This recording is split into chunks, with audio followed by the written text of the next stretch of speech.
야곱과 에서는 형제였어요. 에서는 사냥꾼이었고 야곱은 집에서 일을 했죠. 어느 날 야곱이 팥죽을 끓이고 있을 때 형 에서가 들판에서 돌아왔어요. 너무 피곤하구나. 그 붉은 죽 좀 다오. 야곱이 대답했어요. 형의 장자권을 나에게 파세요. 장자권은 큰아들에게 돌아가는 권리였어요. 아버지가 돌아가시면 장자권을 가진 사람이 더 많은 재산을 상속받을 수 있었어요. 에서는 배가 고파서 죽겠는데 장자권이 무슨 소용이 있겠느냐? 라고 하며 자신의 장자권을 팔아버렸어요. 아버지 이삭은 이제 나이가 들어 점점 시력을 잃어가고 있었어요. 이삭은 에서를 불러서 말했어요. 내가 죽기 전에 너에게 복을 빌어주고 싶구나.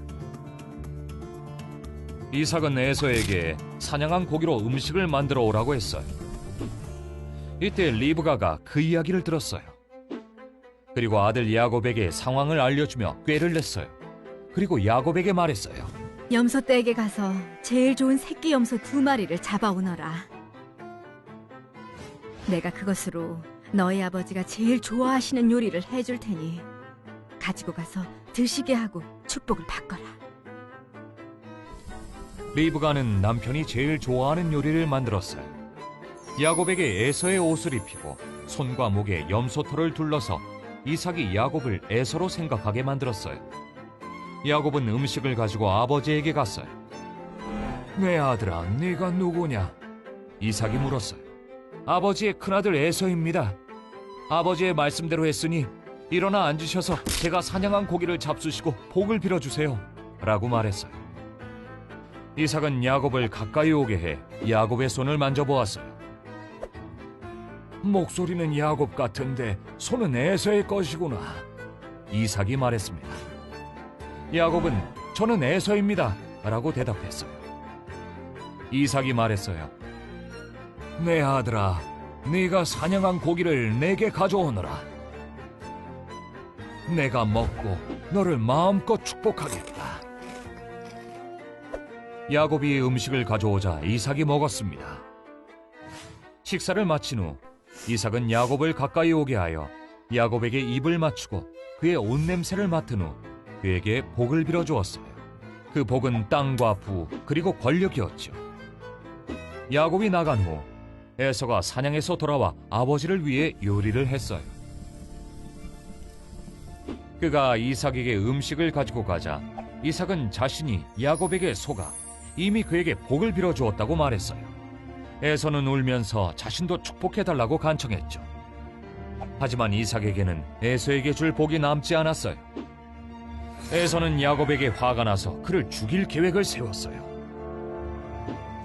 그러나 리브가는 야곱을 외삼촌 집으로 보내 에서의 화가 가라앉을 때까지 거기서 지내도록 했죠. 예수님은 모든 피조물의 큰아들이세요. 십자가에 달리셨을 때 예수님은 우리를 위해 모든 복을 포기하시고 자신이 받을 복을 하나님이 우리에게 주실 수 있도록 예수님이 우리가 받을 벌을 대신 받으신 거예요. 합니다. 모든 것에는 깨어진 틈이 있습니다. 앞에 그림을 하나 볼까요? 네, 그림을 하나 보면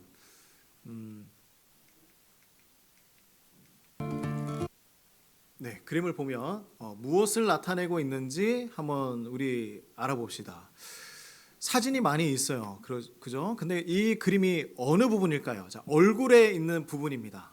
어느 부분일까요? 알 수 있겠습니까? 도무지 모르겠죠? 네, 이것이 무슨 그림인가? 그죠? 네, 얼굴에 있는 부분이에요. 네, 바로 이 콧구멍이에요. 네, 콧구멍에 있는 부분을 확대해서 한 겁니다. 자, 모든 수많은 사진들을 모아서 얼굴을 만들어 놓은 거예요. 자, 하나 더 볼까요? 어떤 그림이에요?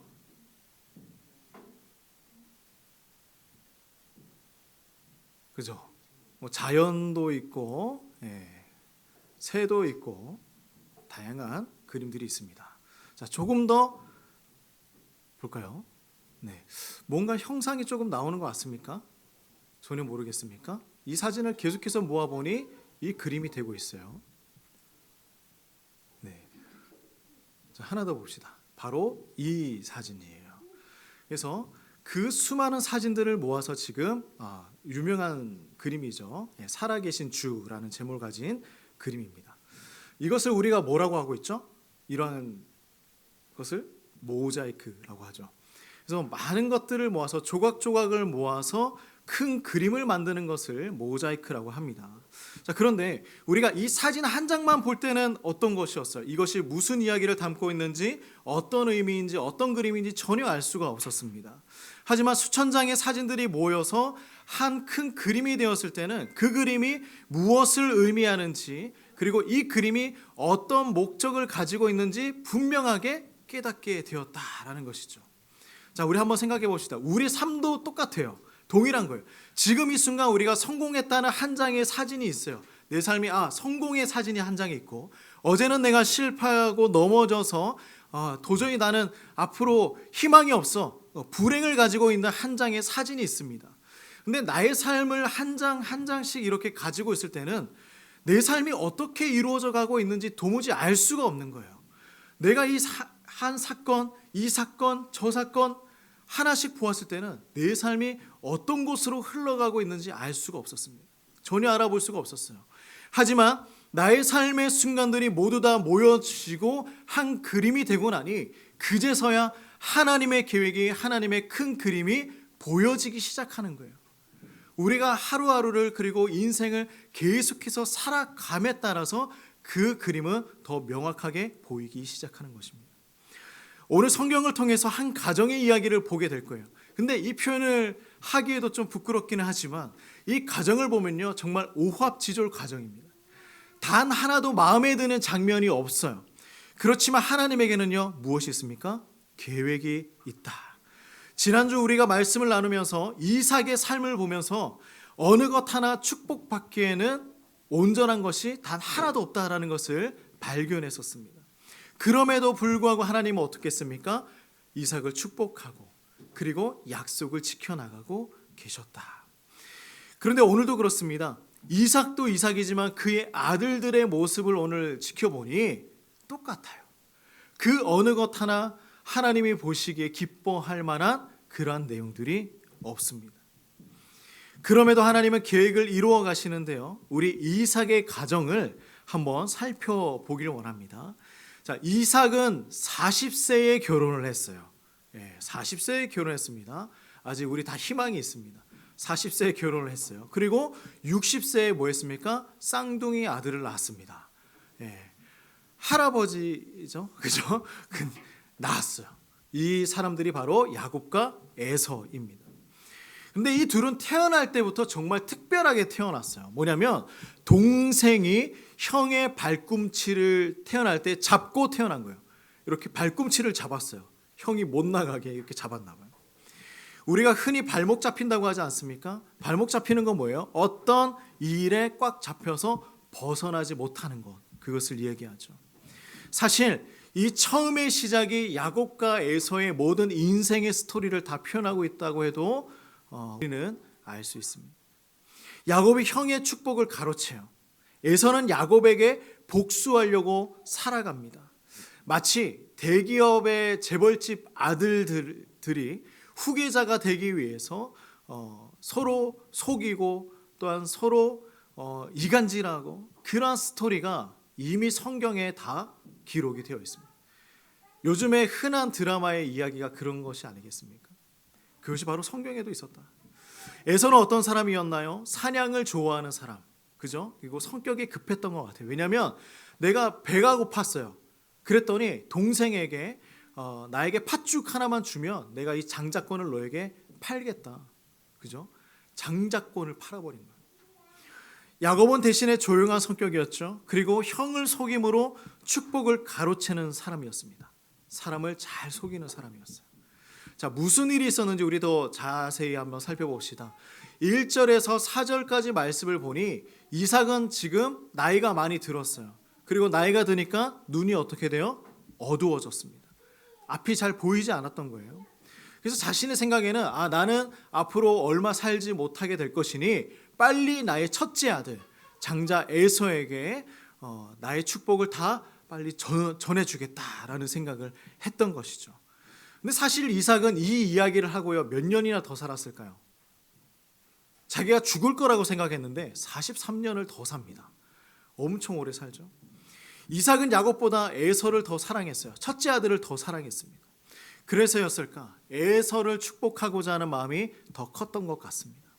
근데 이삭은요, 하나님의 말씀을 잊어버린 것 같아요. 엄마 뱃속에 있을 때에 그들이 그 뱃속에 있을 때부터 태아였을 때부터 서로 싸우고 있었어요. 그때 하나님이 그들에게 해준 약속의 말씀이 있었습니다. 자, 우리 23절 말씀인데요, 같이 한번 읽어봅시다. 자, 시작. 여호와께서 그에게 이르시되 두 국민이 내 태중에 있구나. 두 민족이 내 복중에서부터 이 족속이 저 족속보다 강하겠고 큰 자가 어린 자를 섬기리라 하셨더라. 자, 보세요. 큰 자가 어린 자를 섬기게 될 것이다. 하나님께서 이야기를 먼저 해주신 것입니다. 이삭은 하나님의 말씀을 기억하지 않았어요. 여기에서 언제나 문제가 발생하는 거예요. 뭐냐면 우리가 하고 싶어하는 마음, 내가 하고 싶어하는 마음이 있어요. 근데 하나님의 마음과 충돌할 때부터 문제가 발생하기 시작하는 것입니다. 나의 욕심이 하나님의 그 뜻과 하나님의 마음보다 더 커지는 거예요. 내 마음과 내 생각이 클 때 어떤 문제가 발생하느냐? 하나님의 말씀이 생각나지 않는 것입니다. 그리고 더 큰 문제는 뭐냐면 알고 있더라도 나의 욕심이 하나님의 말씀을 덮어버리기 시작합니다. 여기서 문제가 발생하는 거예요. 자, 요즘 베스트셀러 도서들을 보면요, 모두 어떻게 하면 내가 부자가 될 수 있을까, 이런 내용에 관련된 책들이 다 베스트셀러 순위에 올라와 있습니다. 물론 쇼펜하우어 같은 그러한 철학 도서들도 인기가 있긴 있어요. 하지만 그러한 경제적인 자유를 위해서 해야 할 일들 중에 그들이 이야기하는 내용은 이런 내용입니다. 뭐라고 하고 있냐면 자신의 뇌를 속이는 일을 해야 한다. 벽에 자신의 성공을 위한 긍정적인 내용들을 적어서 벽에 붙이고 그것을 날마다 수시로 보면서 나의 뇌를 그런 긍정적인 내용들로 바꾸어 가야 한다라고 이야기를 하고 있습니다. 내가 정말 그런 사람인 것처럼 나의 뇌를 속이는 거예요. 나 자신을 속이는 것이죠. 물론 우리는 그런 다양한 방법을 통해서 세상에서 이야기하는 그런 성공의 반열에 조금은 다가갈 수는 있을 거예요. 근데 우리가 이 부분에서 좀 생각해 봐야 할 것이 무엇이냐면 그렇다면 우리는 하나님의 말씀은 그렇게 고이고이 써서 붙여놓고 하나님의 말씀을 가까이 하고 있느냐라는 것이죠. 나의 성공과 미래를 위한 투자에는 최선을 다하고 있어요. 곳곳에 성공의 메시지 적어둡니다. 나에게 주신 그러면 하나님의 메시지는 어디에 있느냐 한번 돌아봐야 하는 거예요. 하나님의 말씀 우리가 얼마나 잘 바라보고 있습니까? 이삭의 마음이 지금 그런 거예요. 뭐냐면 지금 무엇을 생각하고 있었냐면 4절 말씀을 보면요, 장자의 축복을 주려고 하고 있는데 조건이 있어요. 조건이 있습니다. 내가 즐기는 별미, 그죠? 우리도 맛집 찾아다니지 않습니까? 예. 맛있는 데 가서 음식 먹고 싶어 하지 않습니까? 내가 즐기는 별미를 만들어 와서 가지고 오면 내가 너를 축복해 주겠다. 마음껏 축복해 주겠다. 이게 조건이에요.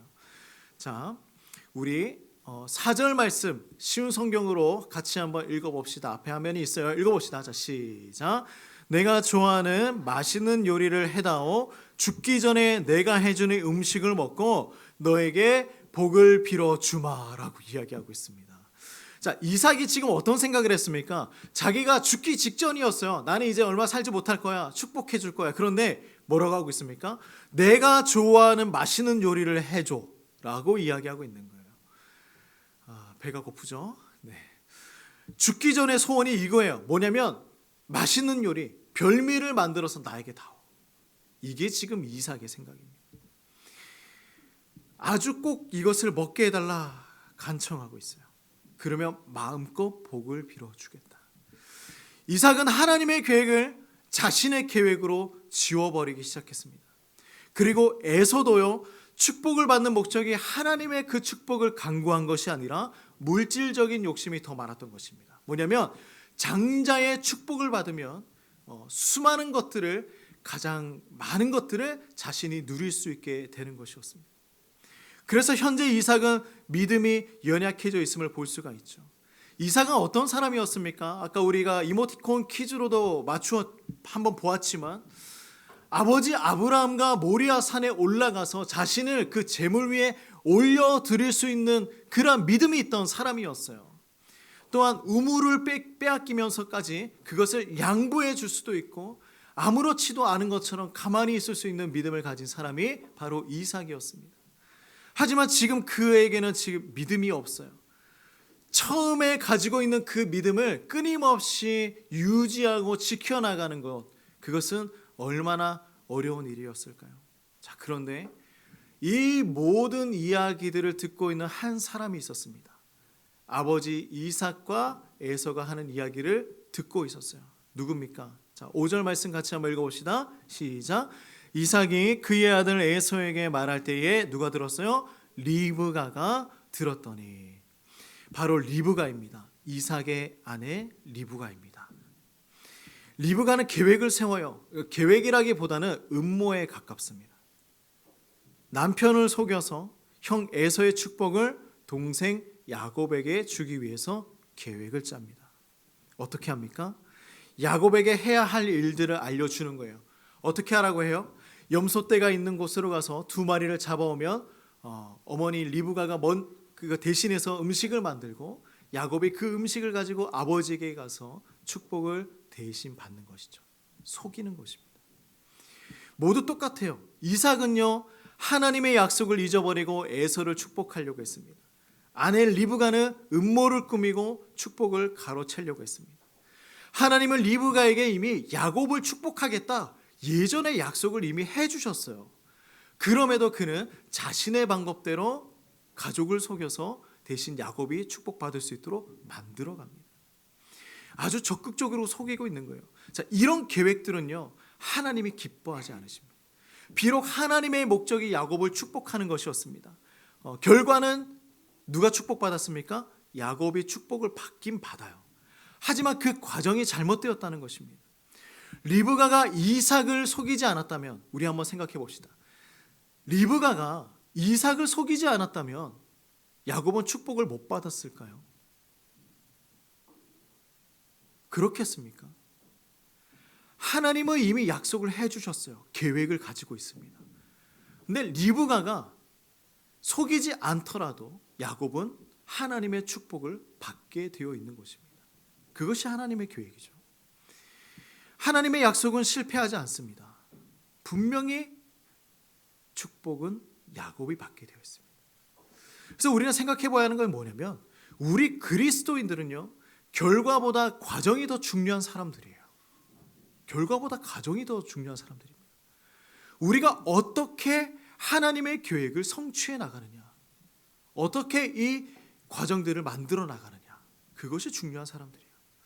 그래서 우리 이 말씀을 보고 오해하면 안 되는 것입니다. 뭐냐면 리브가가 남을 속이는 계획을 짜고 성공해서 야곱이 축복을 받았어. 그래, 그러면 나도 과정이 어떠하든 하나님의 계획만 성취시키면 되는 거 아닐까? 그죠? 하나님의 목적만 이루면 되는 것이 아닐까? 그게 아니에요. 우리가 뭔가 프로젝트를 만들어가요. 사역을 해요. 그런데 성도들이 싸우고 다투고 하면서 그 과정을 만들어가는 거예요. 근데 이미 다 그 과정 가운데 성도들이 마음 상했어요. 상처받았어요. 이게 올바른 것일까요? 아니라는 거예요. 하나님은 그 과정도 보시는 것입니다. 리브가의 이런 과정을 통하여서 우리가 볼 수 있는 건 뭐냐면, 결국에는 형 에서와 야곱은요, 어떤 인물들이 됩니까? 서로 쫓고 쫓기는, 도망다니는 신세가 되고 말한 거예요. 야곱은 형 에서처럼 털이 많아 보이게 변장합니다. 아버지에게 가서 축복을 대신 받습니다. 이삭은 에서인 줄 알고 야곱을 축복해요. 이 축복이 끝나고 나니까 누가 옵니까? 형 에서가 이제 도착을 한 겁니다. 이제 모든 사실이 밝혀지게 되었어요. 이삭은 자신이 속아서 야곱을 축복한 그 사건을 다 다 이제 깨닫게 되었습니다. 형 에서는 그 사실을 알고 크게 소리 지르며 슬퍼하고 울고 있어요. 아버지, 제가 에서예요. 제가 첫째 아들입니다. 저를 축복해 주셨어야죠. 저도 축복해 주세요, 아버지. 그런데 이미 다 야곱에게 축복을 해주고 더 이상 축복해 줄 내용이 없었습니다. 이삭은 말합니다. 너의 동생이 너의 복을 빼앗아갔다. 동생이 형의 복을 다 빼앗아갔다. 에서는 그래서 어떤 마음을 품게 되었을까요? 아, 그래, 내가 형이니까 양보해야지 이랬을까요? 자, 41절 우리 같이 한번 읽어봅시다. 시작. 에서는 아버지 이삭의 축복을 빼앗아간 야곱을 미워했습니다. 에서는 속으로 이렇게 다짐했습니다. 이제 아버지는 곧 돌아가실 것이다. 아버지를 장사 지낸 뒤 야곱을 죽여버리고 말겠다. 어떤 일이 일어났어요? 이제 야곱의 축복받고 하나님의 뜻대로 잘 살 거라고 생각했습니다. 그런데요, 형은 동생을 미워하게 됐고요, 아버지가 죽고 나면 동생을 죽여버리겠다 다짐하게 되었습니다. 얼마나 마음이 아픈 일이 일어났습니까? 이제야 이삭은 이 모든 사건을 파악하고 하나님의 말씀이 기억났을 거예요. 우리는 이 이삭의 가정을 통해서 많은 것을 생각할 수 있습니다. 뭐냐면 리브가와 야곱이 에서의 마음에 그렇게 증오를 심으면서까지 축복을 받아야 했을까요? 거짓을 행해야 했을까요? 우리가 성공을 위해서 다른 사람을 희생시키는 것이 과연 옳은 일일까요? 결과는 하나님의 약속을 이루게 되었지만 그들이 선택한 방법은 잘못되었다라는 것입니다. 하나님이 기뻐하시는 방법이 아니에요.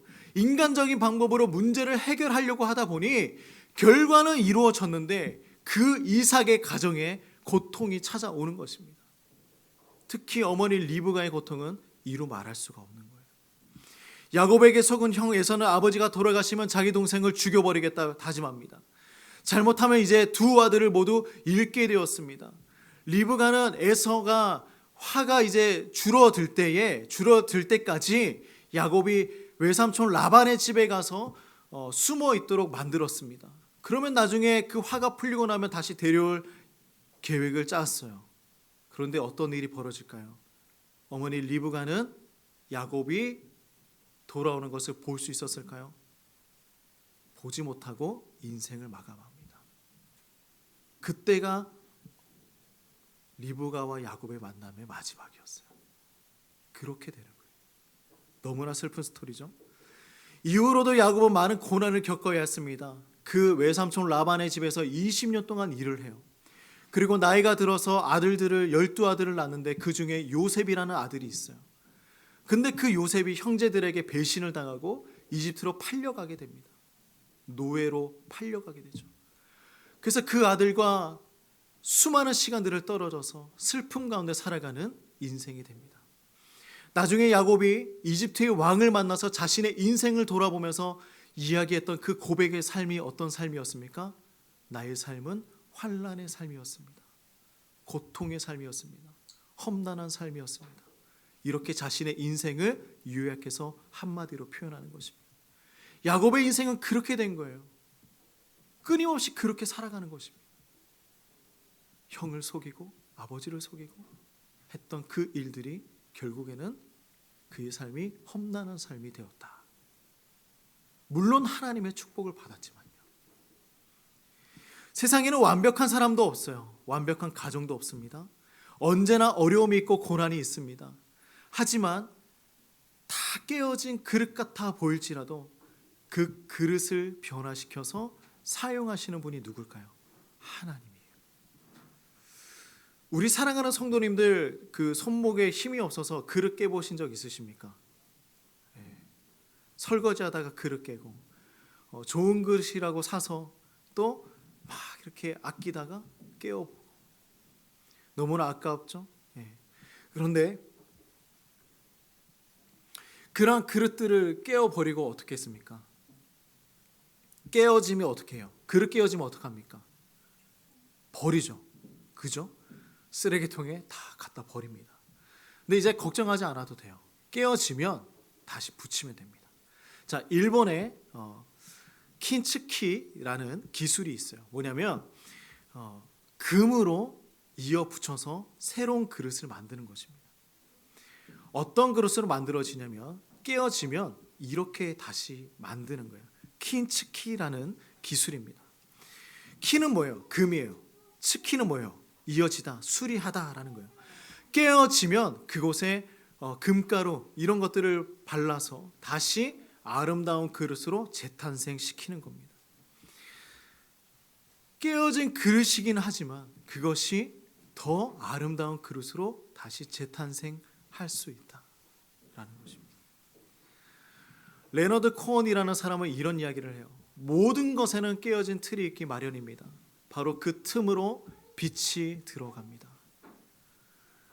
깨어진 틈이 있지만 그 틈 가운데에 무엇이 들어갈 수 있습니까? 빛이 들어갈 수 있다. 이것을 바라는 거예요. 사람들은 한번 깨어진 것은 가치가 없다고 생각해요. 그래서 깨어진 그릇은 버리기 마련입니다. 하지만 진정한 아름다움은 무엇이냐면 깨어지는 아픔을 딛고 일어나서 자신의 상처를 드러낼 때에 진정한 아름다움이 나타나기 시작하는 거예요. 이 믿음이 있다면 우리가 지금 당하는 고난, 그 역경, 결국 우리를 더 아름답게 만들어 나가는 것입니다. 하나님은 우리를 이렇게 사용하시는 거예요. 깨지고 부서져서 더 이상 내가 아니게 되었을 때에, 내가 실패하고 넘어지고 실수하여서 더 이상 회복력이 없는 사람이 되었을 때에, 그때 하나님은 우리를 다시 붙여서, 깨어진 그릇을 다시 붙여서 아름다운 그릇으로 만들어 가시는 것입니다. 우리가 그렇게 살아가는 거예요. 우리를 금으로 이어붙이고 예수 그리스도라는 빛을 비추어 주셔서 우리를 더 아름다운 그릇으로 만들어 하나님의 계획대로 이끌어 가신다라는 것입니다. 이게 하나님의 계획이에요. 이 세상에 우연으로 만들어진 것은 없습니다. 모두 다 하나님의 계획으로 만들어진 하나님의 작품이라는 것입니다. 우리 사랑하는 성도님들, 이삭과 같은 경험이 있습니까? 그렇게 깨어진 적이 있습니까? 아니면 그런 아픔들을 겪고 있은 적이 있습니까? 그 모든 상황들 가운데서 하나님은 사용하신다. 깨어졌을 때에, 더 이상 회복할 수 없을 때에 우리를 이어 붙여서 하나님이 사용하시는 그릇으로 만들어 주신다라는 것입니다. 우리가 이 놀라운 사실을 믿고 살아가길 소망합니다. 우리를 그렇게 하나님이 축복하시는 거예요. 결국 야곱은 어떻게 되었습니까? 이스라엘의 12지파를 만들어내고 이스라엘 민족을 만들어내는 그러한 놀라운 사람이 되는 것입니다. 하나님이 그를 그렇게 사용하시는 거예요. 우리가 성경 말씀 보면 너무나 놀랍습니다. 아무것도 아닌 사람, 실패하고 넘어지고 쓰러지고, 이 사람이 어떻게 축복받을 수 있지? 그런 사람들을 하나님 사용하셨습니다. 그래서 이스라엘 민족이 만들어진, 우리가 그런 사람들입니다. 우리 사랑하는 성도님들, 그러한 아름다운 그릇이 되는, 하나님의 쓰임 받는 그러한 우리 성도님들 되시기를 간절히 축복합니다. 자, 우리 같이 한번